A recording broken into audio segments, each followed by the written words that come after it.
and welcome to our webinar brought to you by Elastic.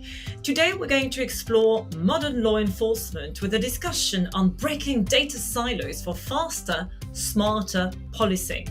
I'm Charlotte Can, and I'm delighted to be joined today by three experts from Elastic's public sector team: Nick Calderon, Joe Pfeiffer, and Brandon Laveau.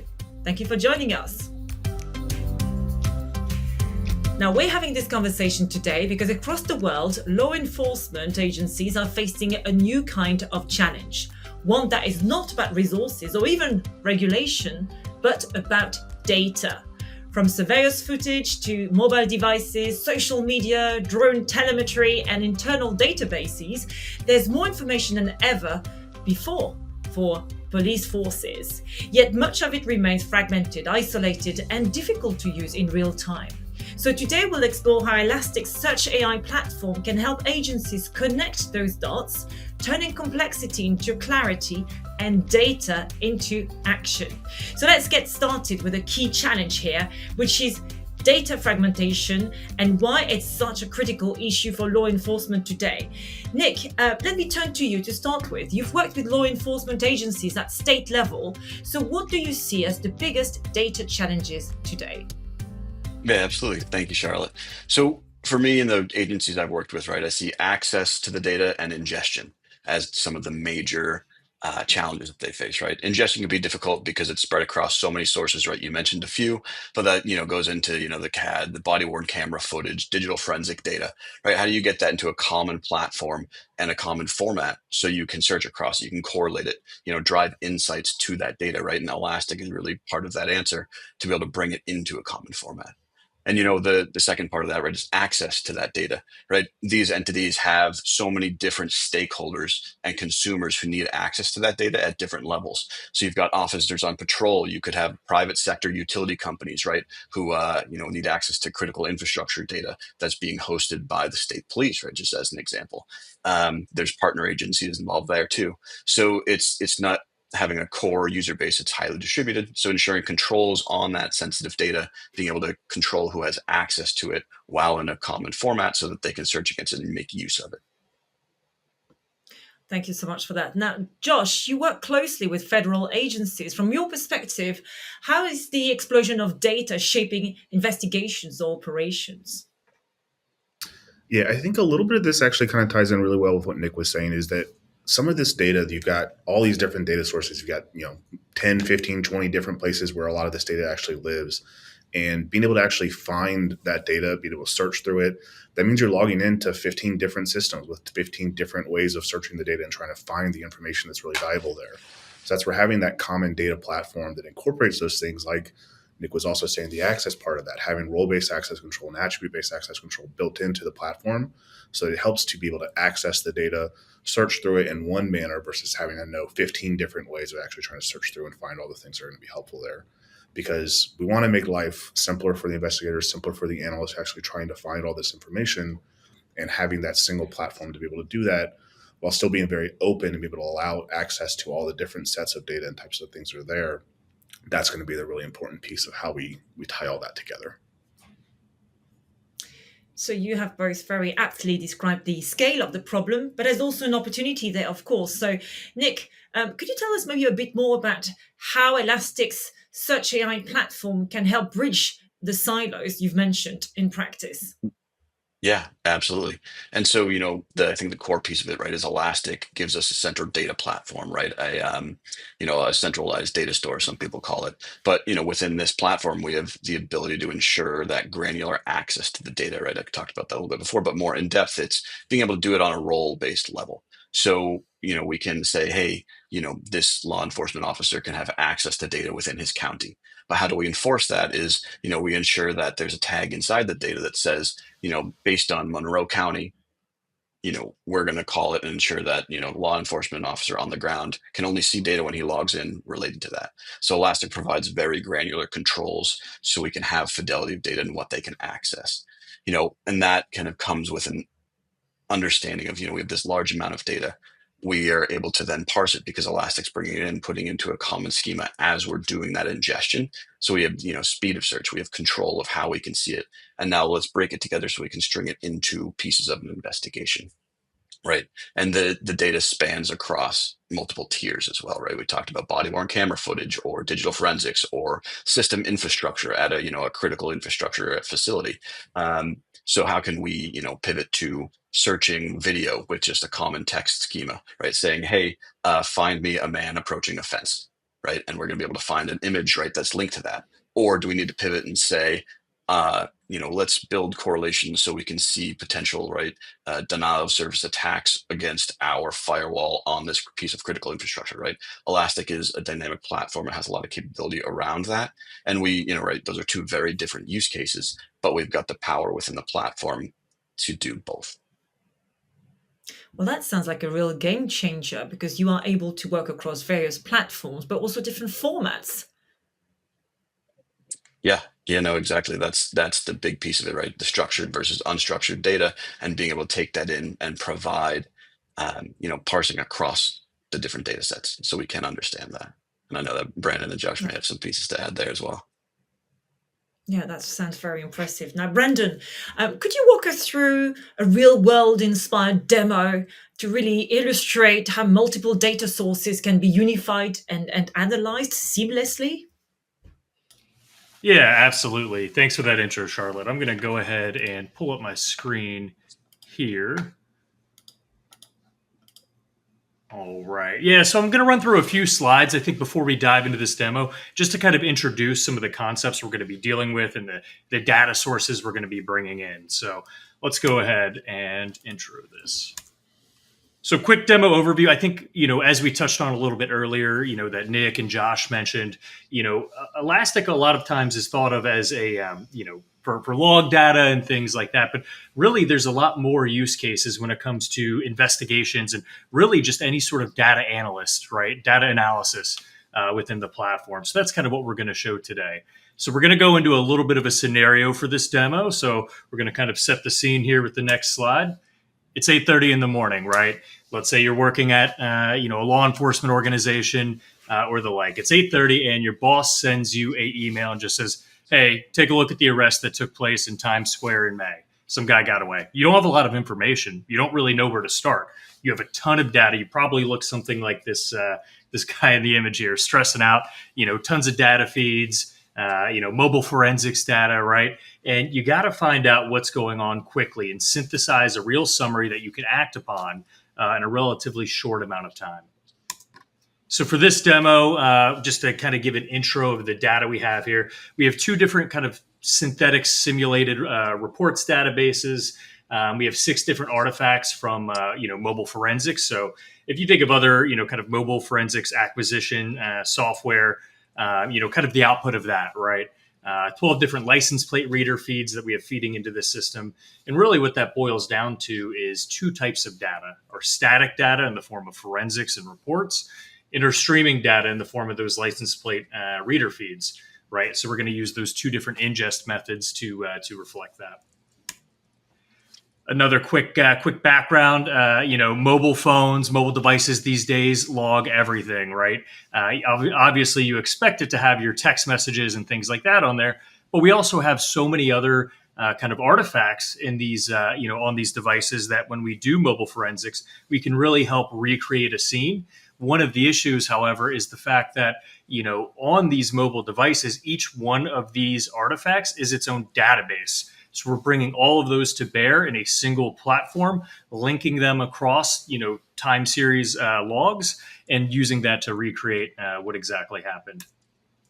Finally, we're going to show you how you can go from kind of that really vague email from your manager to a full incident summary within minutes, right?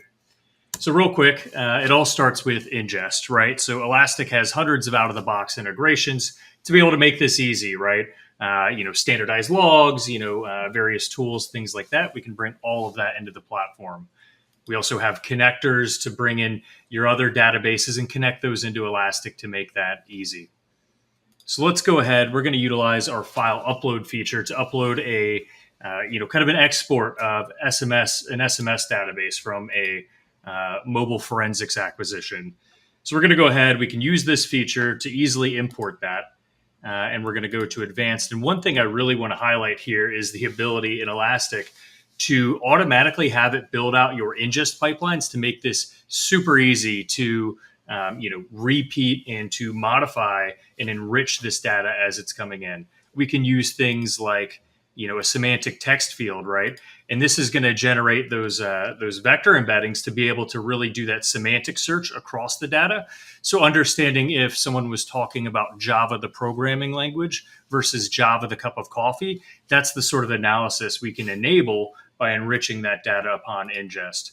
Things like geospatial points, right? All of that comes into play when we bring it into this kind of broader fusion picture that we're going to show you. The other thing is the ability to bring in your own machine learning models to do that language processing, right? In this case here, we utilized a entity extraction model to be able to pull people, places, and things out of those text messages, out of those Bluetooth events, and out of that browser history to be able to really, get that core kind of triage done for you, right? Next, we can kind of see, bringing in data like license plate readers, right? Plotting that on a map within Elastic, being able to see exactly where our feeds are, have that real-time kind of picture into what's going on, right? The ability to build these custom dashboards and kind of really get that broad, high-level picture of what's going on. And like we talked earlier, again, one of those challenges, especially in the mobile forensics space, is the fact that we have so many different databases on the phone, so many different logs, and really getting that understanding of what's happening at any given point in time becomes a challenge. But when we utilize Elastic to unify those, we can quickly kind of get this full picture of what's happening, bringing in those Bluetooth events, phone calls, text messages, right? All on this kind of common time series basis that allows us to, kind of really get an idea of what's happening. Being able to replay events and utilize our time slider here and say that, hey, not only was this phone located on this street in New York at this time, but we also saw it connect to this Bluetooth device and then subsequently send that text message or make that phone call all at once, right? So that's really what I wanted to highlight with this demo is that ability to kind of have all of this data in one common lens and have that time be that key kind of linkage across the data. So, so that kind of wraps up my demo there and just kind of showing what can be done with that. Actually, I'm gonna backtrack just a little bit. I do want to highlight the ability to utilize AI on top of this data, and that is a key thing, right? So we can utilize within Elastic our AI assistant to be able to have that natural language conversation with this data, to be able to ask about things like, all right, our boss sends us that message about what happened with those folks that were arrested. So we can go ahead to our AI assistant and we can ask, our first question is summarize the arrests back in May 2025. We can see the Elastic assistant kind of going through this workflow to understand our indices and the information it has available to it, and eventually finding the right answer based on the intent of our question. So we have that quick summary of, hey, we had a few folks arrested, kind of really giving that good readout of what happened. But we can take this further and use this to really prod into those databases and conduct our investigation, right? So if we scroll down here, and I pre-generated all of this for the sake of time, but we can ask what Bluetooth devices are linked to a specific mobile forensics acquisition. And if we scroll down as it works through its workflow, we can see that not only do we get, hey, these are the devices that were linked to this mobile phone, we also start to get, some real kind of analysis that happens in the back end because of the instructions we gave our AI assistant in its knowledge base that says that, hey, not only was it connected to, let's say, this, drone controller device, we understand that that's significant because in another report, we have, an individual that was, stopped, on the highway with, a large amount of drones and, explosives, right? So these are the sorts of things that, it can really do. It starts to have those agentic workflows and do some of the fusion for you which is really, I think, a really interesting concept. And we take this further and we start asking about, our license plate data and vehicles. And, we start to really kind of proceed through this investigation. And, we start to understand that, hey, maybe someone got a message about a rental car. And you can kind of see how this steps through. And finally, we wrap it up with a request for kind of a summary of what happened. And this is where our AI assistant builds us a full summary of everything, fusing our mobile forensics data and building a chronology, along with the reports that we have access to, really just helping accelerate that investigation, that reducing that time to insight with AI. So that now concludes my demo. Well, thank you so much, Brandon. I must admit, it's a very convincing demo. It's mind-boggling, in fact. And I'm sure that, like the rest of the audience, I'm thinking, wow, how much time do you save with the process? How much efficiency do you gain? And the fact that not only can you have a real-time picture, you can actually go back in time as well. It's absolutely impressive. So let me carry on the discussion here. With you, Brandon, what stood out really in this demo is the ability to combine structured and unstructured data from very different sources. You've mentioned SMS calls and license plate recognition, etc. So can you tell us a bit more about how that's used in real world scenarios? Yeah, absolutely. I think there's a lot of ways to utilize that. Certainly in the law enforcement perspective of, taking things like that mobile forensics data and fusing that, with other police reports and that sort of thing. There's certainly applications for, fraud investigations and things like that as well, right? Really, I would say anyone that's doing any sort of, kind of analytical process like that could benefit from something like this. Cybersecurity, for example, fusing your kind of technical log data with things like maybe threat intelligence, right? That's, I think, where this really, really shines. Of course, we can do this sort of, kind of law enforcement walkthrough, but really the applications are, I think, relevant to anyone that's doing any sort of, multi-format data analysis, and linking that together. So. Nick, you've also worked on other, hypothetical use cases. So let's explore that, if you will, especially your drone tracking project. Can you walk us through how that works and what kind of impact it could have on airspace security? Yeah, absolutely. So, we've worked with local law enforcement agencies in terms of being able to track and understand drones, right? They're becoming way more prevalent with all of, the news and the way they're being used in warfare, right? So it's how do we protect our own critical infrastructure and understand what's going on in our own state? So it's taking, right, they have hundreds of sensors, right? These mobile sensors that are bringing in all of this drone telemetry data, but not all of them talk to each other. So how do we centralize that information so we can understand, hey, in the top of the state, we had this identification, and then, in the bottom of the state near a major city, we had a different sensor, but they're not correlated together. We can't, pull that information. So it's taking that information and ingesting it, right? Being able to go through those thousands, 20, tens of thousands of monthly flights, and identify the threats or malicious activity, right? Is it the type of drone, right? Is an agricultural drone, which are known for, their potential for high load capacity, right? Are they traversing state or country borders? Are they, flying over prisons, right? Is they dropping a payload into the prison, right? There's a lot of different ways that, drones can be used in this type of activity. So how do we really understand what's going on? We can use a lot to do that, right? Bringing that information in. Brandon showed some of the geospatial capabilities Elastic has on some of those maps, but we're able to map out the drone flights, right? It's all point to point information with, a bunch of geolocated information. So a source, an IPs, we can map it out and understand the path that the drone took during its flight that's being captured by the sensors, right? So I'll give you an example of, this is a, hypothetical scenario, but how can it really be put into place, right? So we see, the personal protection detail notices a lingering drone outside the UN.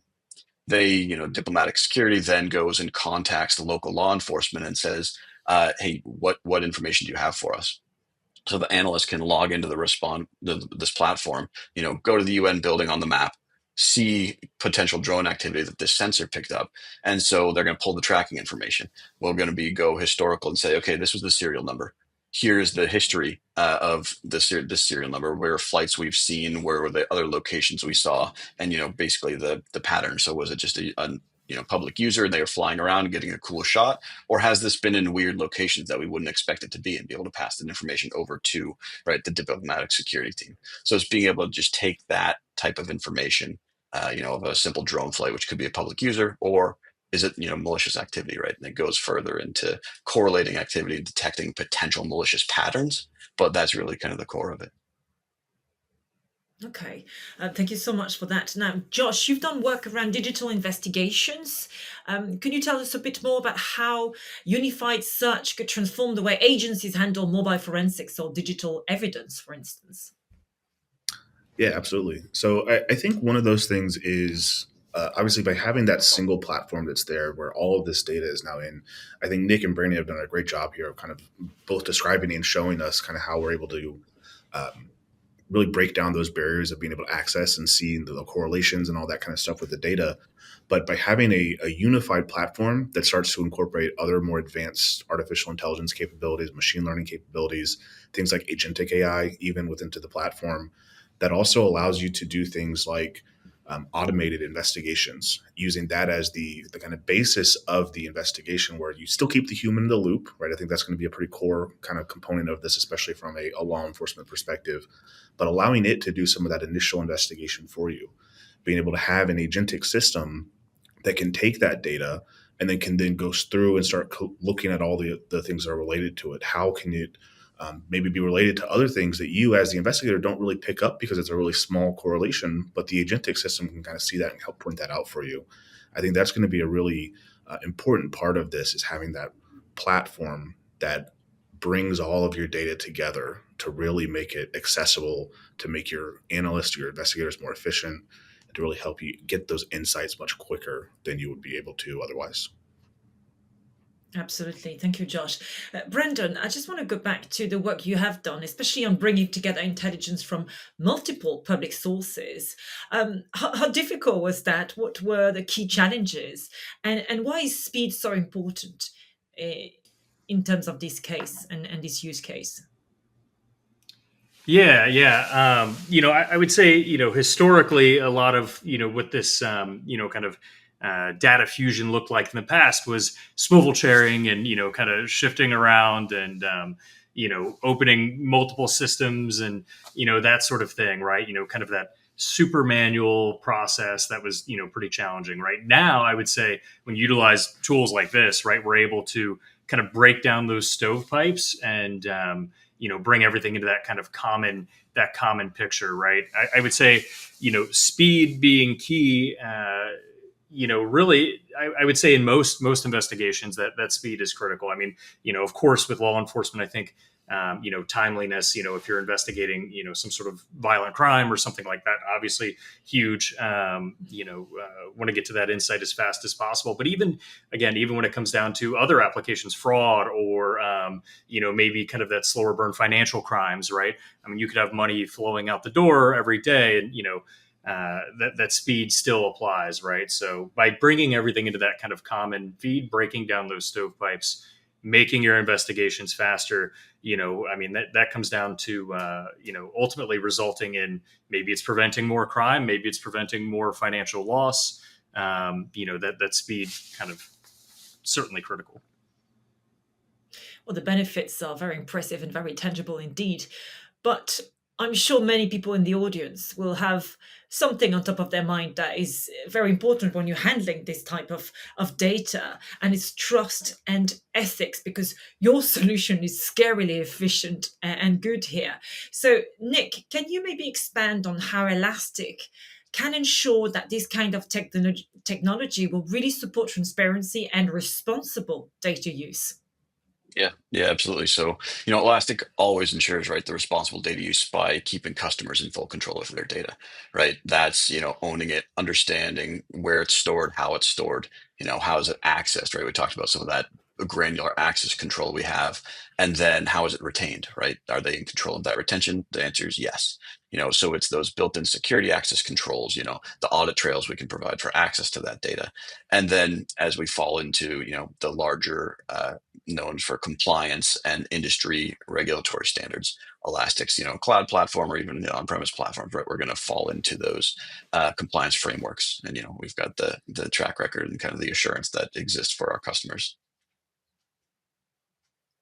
Awesome. Now, Josh, looking ahead, what role do you see for AI and automation in public safety? What can agencies do today to prepare for this amazing technology?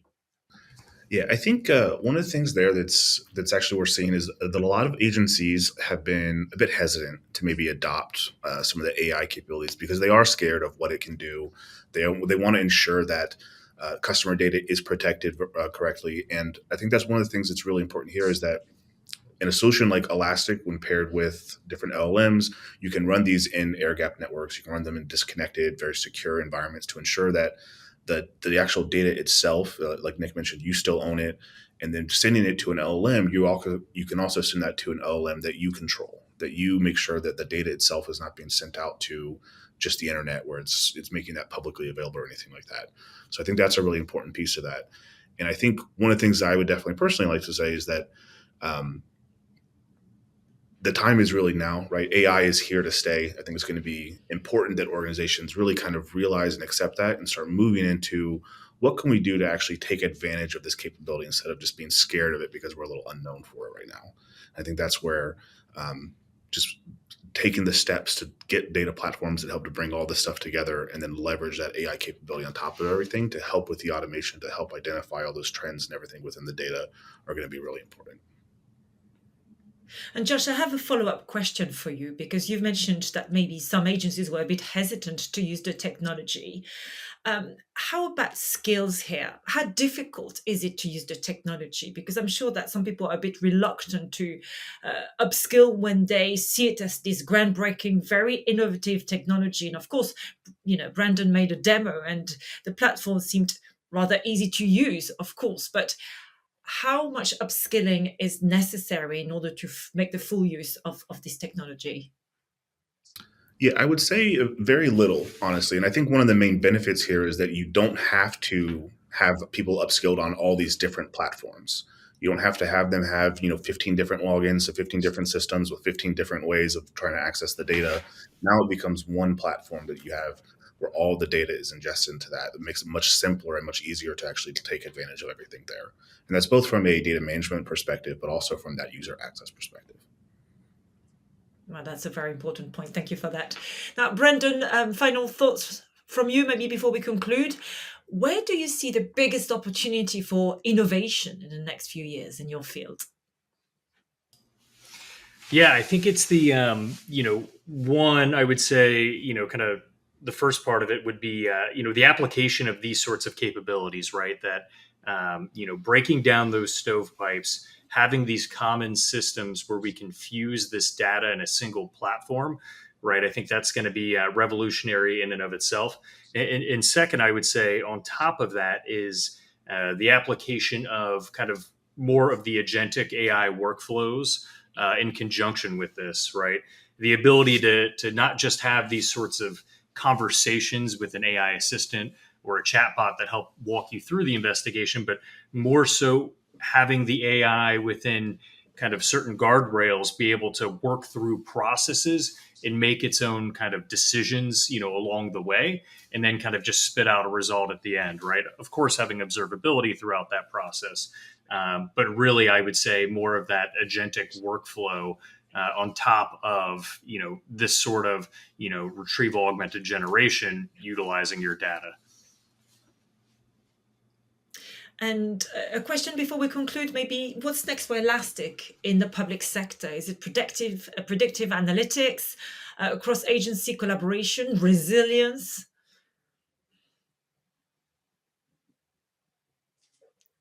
Yeah, I would say, well, we did just release, our agent builder software, right? I believe that came out a couple days ago publicly. And I think that's really going to be a game changer for a lot of things. The ability to build your own agents within Elastic, the ability to, again, kind of continuing on this pattern, this path that we've been down, where we're enabling AI to utilize your data to reduce hallucinations and to really give you those insights you need quickly. But again, just making it agentic and easy to implement. I mean, it's going to be really exciting, I think, here in the next short term. Absolutely agree with you on that. So let's finish this conversation with a call to action, maybe, and closing thoughts. What's your message, all of you, to public safety leaders wondering how to do more with the data they already own, all this data that they're not really utilizing as much as they should or could?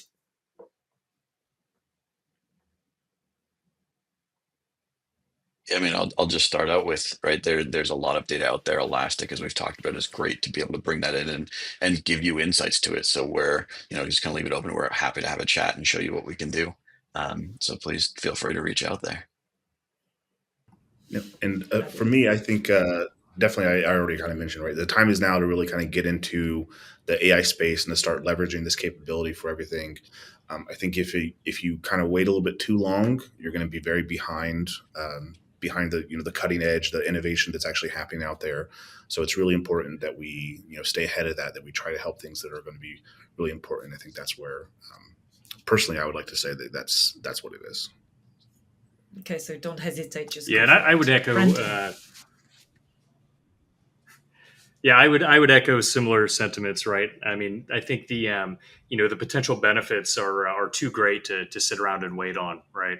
The ability to kind of speed things along and enhance the accuracy and timeliness of your, whatever your analytical task that your organization is charged with. I just think the benefits are too great to wait on this.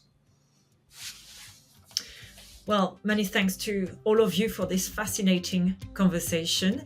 Many thanks to all. If you want to find out more, I would invite you, of course, to take a look at the Elastic website and their public sector segment in particular. So it's elastic.co/public sector.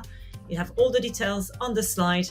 Once again, many thanks to all of you and all the best. What a great conversation.